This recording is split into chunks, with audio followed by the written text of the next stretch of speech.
This was an overthrow of government. This was an attempted overthrow. Let's take a hard look at the reality we're confronting.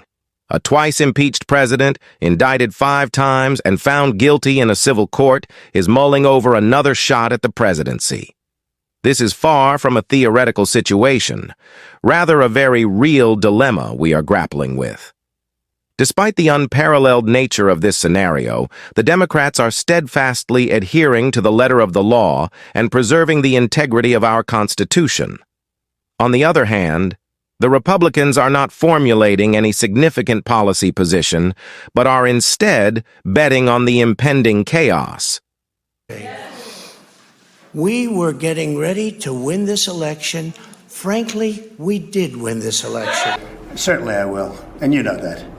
But I think that there will be a lot of things happening between now and the 20th. Here, we're going to walk down to the Capitol because you'll never take back our country with weakness. You have to show strength and you have to be strong. This twice impeached president isn't merely contemplating a comeback, but is robustly taking steps to regain his seat of authority.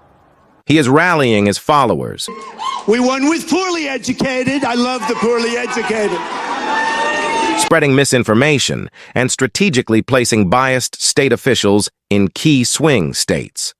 Amidst all this pandemonium, the Democrats are persistently adhering to the game's rules, making diligent attempts to maintain the sanctity and integrity of the process. It's a complete and total disaster. This is no longer about potential or hypothetical strategies. These are concrete maneuvers that are being employed presently. Hence, the political panorama stands to be intricate and unforeseeable. The impact of this reality on our society is already being felt. Supreme Court Justice Samuel Alito under fire after the New York Times published a picture of an upside-down flag flown outside his home in 2021, just days after the January 6th riot. We're experiencing a surge of civil unrest, an uptick in political polarization, and a steady deterioration of trust in our democratic institutions. We are on the precipice of a societal dystopia not triggered by sudden catastrophe, but by a gradual decline fueled by rising divisiveness, increasing tensions, and a troubling disregard for the tenets that underpin democracy. It's not just the reality of biased officials in key swing states tampering with ballot counts. We just announced last week that we have 100,000 committed people who are going to be trained as poll workers. This is a fraud on the American public. This is an embarrassment to our country. Or party extremists resorting to fraud that looms large over our future. The Republican Party is intentionally sowing this chaos in a calculated move to reset the government, ensuring they never have to cede power unwillingly. Their actions are persistently eroding our democratic processes, creating a ripple effect that extends far beyond the realm of politics. The consequences of this unfolding scenario are profound, shaking the very fabric of our society to its core. So where does this leave us? We're in an uncharted territory of dealing with a twice impeached president weighing his options for another term in office. The Republicans are taking unorthodox approaches such as leveraging swing states, placing partisan state officials in charge of ballot counting, and inciting party radicals to disrupt the electoral procedures.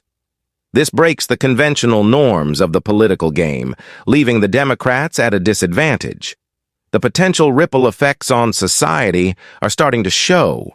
The outline of an unsettling future, whether it results from dishonest practices or ignites civil unrest in the face of a legitimate Despite loss. what the former president and his allies have said for now more than 2.5 years, and continue to insist to this very hour, the Georgia election was not stolen, and I had no right to overturn the election on January 6th.